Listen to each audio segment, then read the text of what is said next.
Hello everyone, this is Catherine from Catherine's Granny Squares. So what have I been up to? Well, I've discovered a stitch I've never come across, and it's called the Houndstooth stitch. Have you tried it? I can't believe it, how it works up. It's just, in my eyes, amazing the way it works up. I saw a video, Little John's Yarn, and she explains it so well. It's amazing how well she explains it. You know, it's a stitch that, for me, as I say, is new. I don't know if you've heard of it. And she put a little bit of interesting information about it. It was originated from the 1800s in Scotland, and I thought, well, it's just great, isn't it? I come from Scotland, so there's even more reason to persevere and do this stitch. But to be quite honest with you, the way she's described it, if I didn't get it, I'd be saying, why haven't I got it?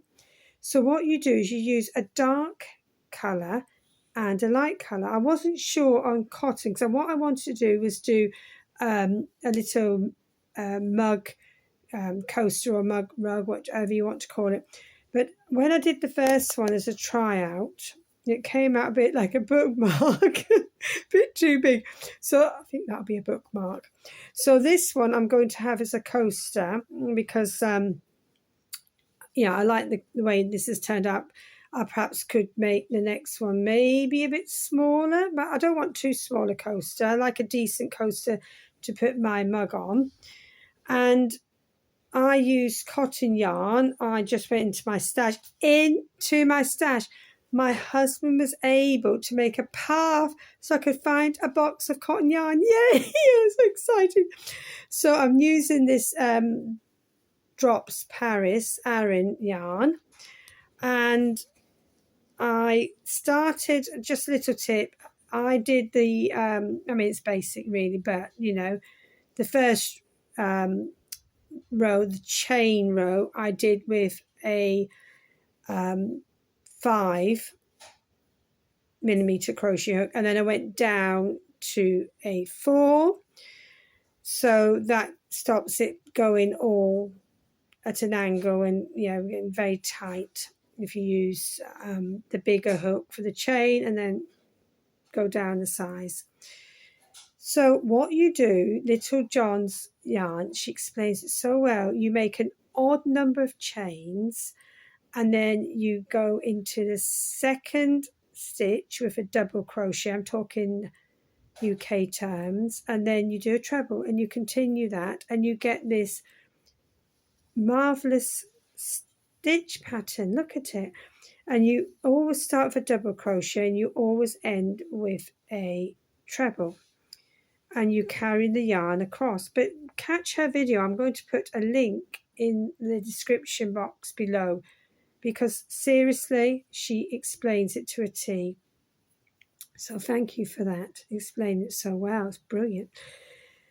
So I'm going to do some more coasters. I'm going to do them with cotton yarn because they're, that's what is better for coasters when, in my opinion anyway, if you're putting hot drinks on, when I do use it for hot drinks, for cups of tea, etc.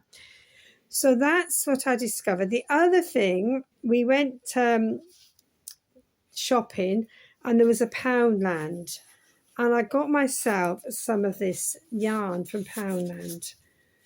Now, it's £1 each. Now, you may think I'm stupid saying it's £1 each, but some things in Poundland aren't actually £1, okay? So, but these are £1 each. These are Aran, and you can see it's nice thickness there. This is classed as a gorgeous baby yarn. That's what it says on it, gorgeous baby yarn. And I think that is probably more of a double knit. It's quite a decent thickness, but I would say it's maybe more of a double knit. And then you've got this other one. They do streamers yarn, which again, I think that's double knit as well. I mean, some people probably say that's an Aran, this one, but let's just show you. I think it's a double knit in comparison. Oops, there we are. A bit hard. Let me just see if I can show that. What do you think? I think the lilac is more Aaron. So yes, £1 each. You can't go wrong, can you? So for £4, got that yarn. So then, as I say, my husband made a path that I could find my yarn, found my cotton yarn. Happy days. So yarn, obviously, I can't get to it to sort it. The craft room will be down on the agenda now because we've had to start on the bedroom first for decorating, because we found some dampness had crept in. The furniture had been pushed too close to the wall, so we're decorating the bedroom first. But this is what happens. So today I've been doing a bit of housework behind there. Still no ornaments, not happy about that, but we're just working our way around. We've only been in the bungalow just over 4 weeks, and we're trying to intersperse work in the bungalow with enjoying and embracing this area, which is why we moved here to the coast, walks by the seafront, etc. If we didn't do that, we would get the jobs done far quicker, but we want to do a bit of both. So one day you will get a better view with ornaments there. I tried to do my video around the other way, but the internet doesn't like it there, it just dips in and out. So I've had to do it here. So really happy I found Little John's Yarn video of this. Give it a go. What a beautiful texture and pattern it makes. So that's all for now. Before I go, please know I very much appreciate all of you who have subscribed to the channel lately. It's such a boost. It really is. So thank you very much. And a huge thank you obviously goes out to my old subscribers who continue to listen to me talking about my passion, which is crochet. So I'll see you all soon. This is Catherine from Catherine's Granny Squares. Happy crocheting, everyone. Bye for now.